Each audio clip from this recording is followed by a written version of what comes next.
Yves Giroux is the Parliamentary Budget Officer, and he joins me now in our studio. Good to see you again. Thanks for coming in to speak with me. But let's be clear, $340 million this year, the federal costs of dealing with asylum seekers crossing irregularly into Canada, headed towards $400 million next year.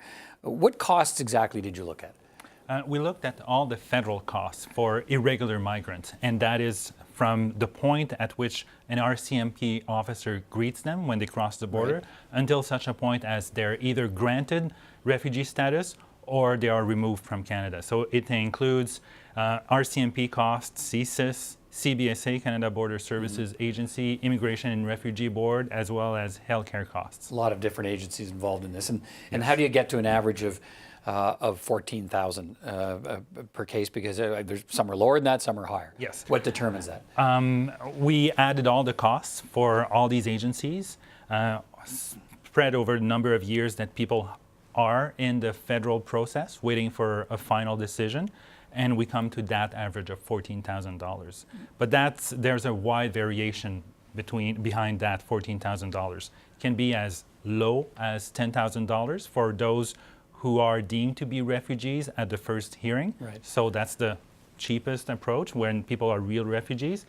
And for those who are deemed to be not refugees, so refuse refugee status, and who appeal at every step of the way. So the longer the process goes, the higher the cost. Yes, yeah. And removing them. So it can cost up to $34,000 for these individuals. And to be clear again, that doesn't include any additional costs being carried by the provincial governments or municipal governments. But do you have some idea of how much those costs are? Well, we asked Quebec when we asked Ontario, what are the costs that you incur to deal with these irregular migrants? Quebec did not provide an answer. They were busy with their electoral campaign. Ontario got back to us with a figure of $200 million.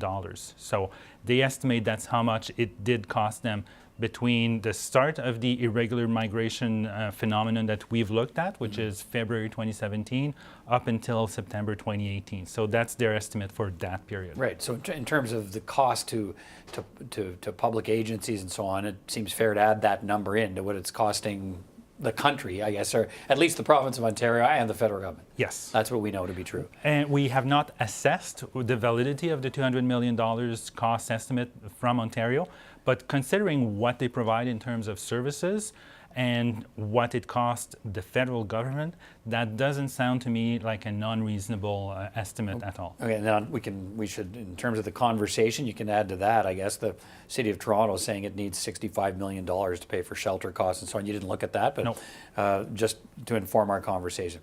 The government has been making the case that it's budgeted for these additional costs, that it set aside some money. What did you find in your review? Well, they set aside, or they budgeted an additional $173 million over 2 years.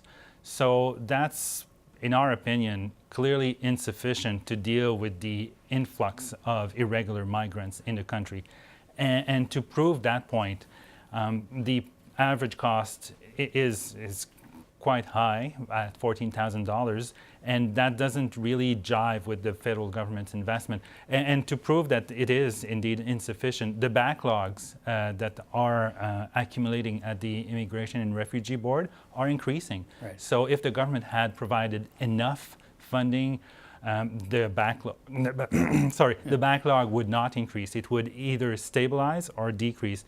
But what we're seeing is the backlog is increasing. And as I understand it, the government predicted around 8,000 people a year coming across at these irregular crossings, and it's 23,000. Yeah. So that might explain to some degree the lack of budgeting yes. for the actual numbers, right? Tell me again about the backlog. What can you tell me about what the backlog looks like going forward if this stays the way it is? Well, if this stays the way it is, that the funding that the government has indicated it will provide is the only amount that's provided, the backlog will keep on increasing. Off the top of my head, I don't remember exactly what our forecast for the backlog is, but we've translated that into wait times for refugee applicants to get a decision, and it will increase to 5 or 6 years pretty easily for those who arrive in the country in next year, in 2019. So they could have to wait 5 or 6 years before getting a decision on their application for refugee status. All right, Parliamentary Budget Officer Yves Giroux, always good to talk to you. Thank you. Likewise, thank you.